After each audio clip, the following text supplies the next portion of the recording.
Halo teman-teman investor semuanya, semoga bahagia dan sehat selalu. Di kesempatan kali ini saya akan coba membahas PT Temposcan. Ya, Temposcan Pacific Tbk, kode sahamnya TSPC. Kita akan bahas langsung setelah yang satu ini.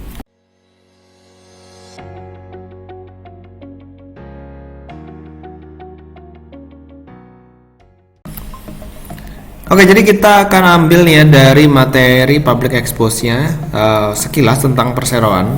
Jadi usaha inti perseroan ini dibagi menjadi 4 ya.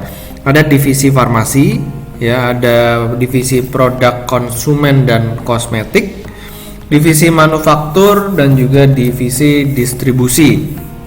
Jadi juga punya yang namanya beberapa unit usaha penunjangnya.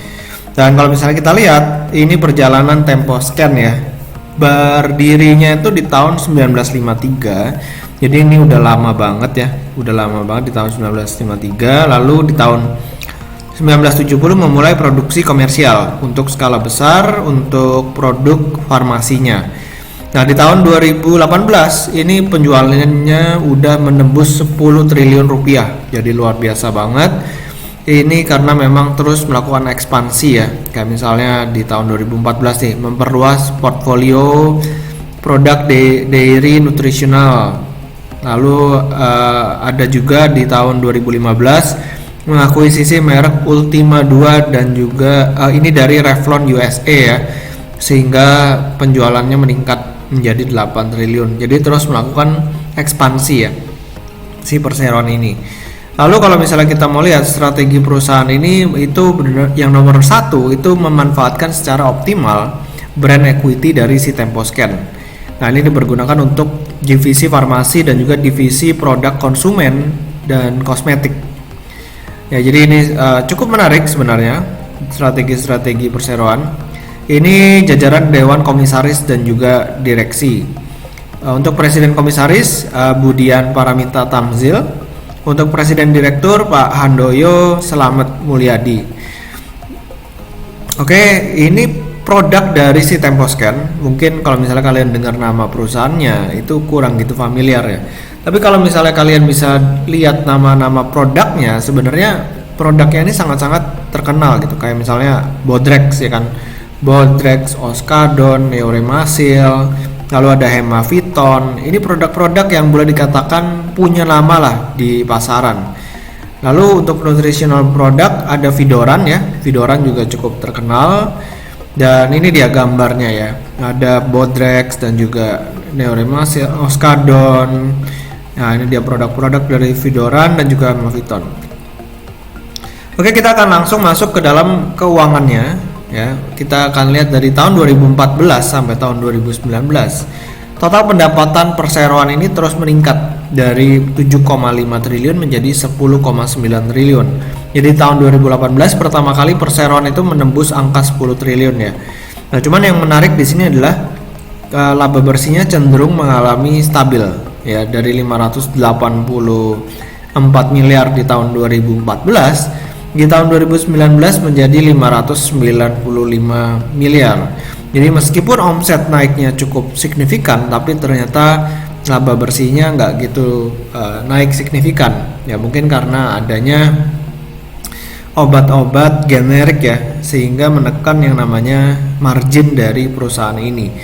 Lalu kita akan melihat dari sisi cash flow-nya. Dari sisi cash flow-nya, cash flow from operation juga positif terus dari 2014 ke 2019. Ini berarti bagus banget ya, boleh dikatakan bagus nih.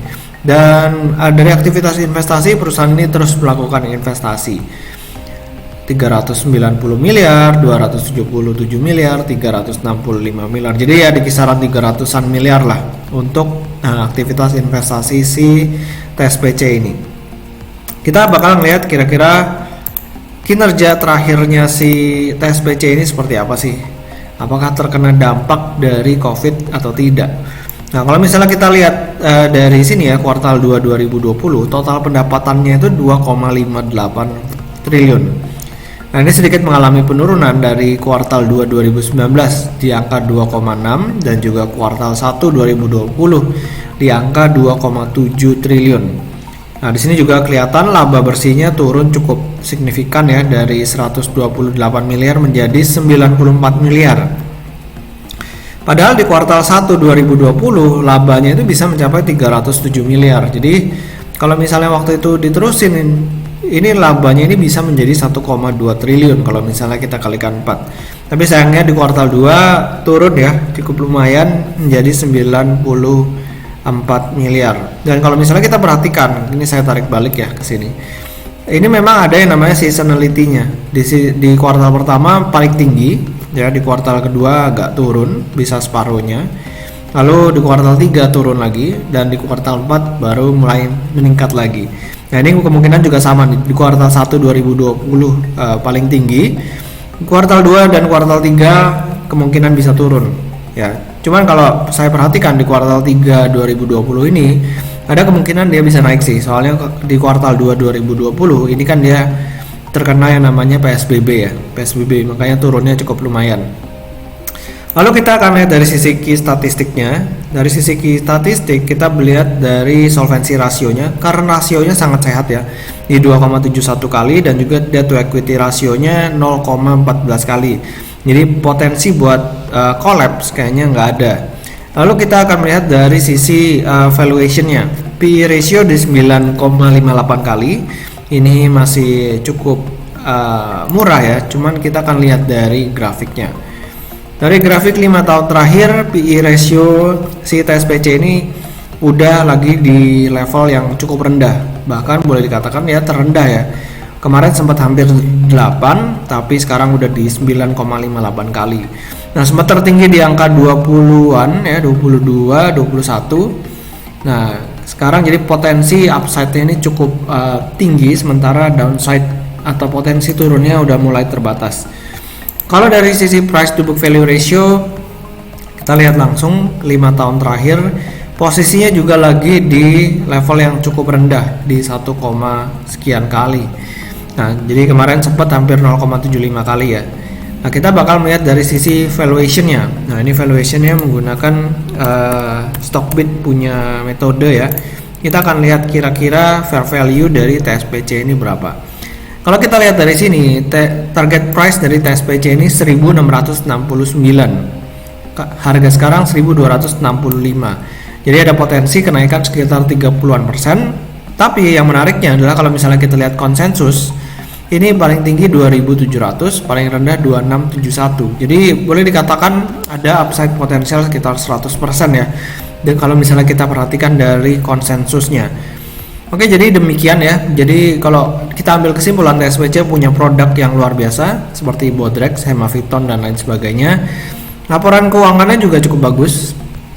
Laporan keuangan cukup bagus, dan juga sekarang harganya lagi berada di level yang cukup rendah.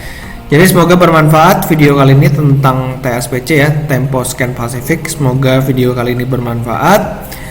Sampai ketemu di video berikutnya. Jangan lupa buat di subscribe dan juga di follow Instagram saya ya, di Pesan Saham. Selamat berinvestasi.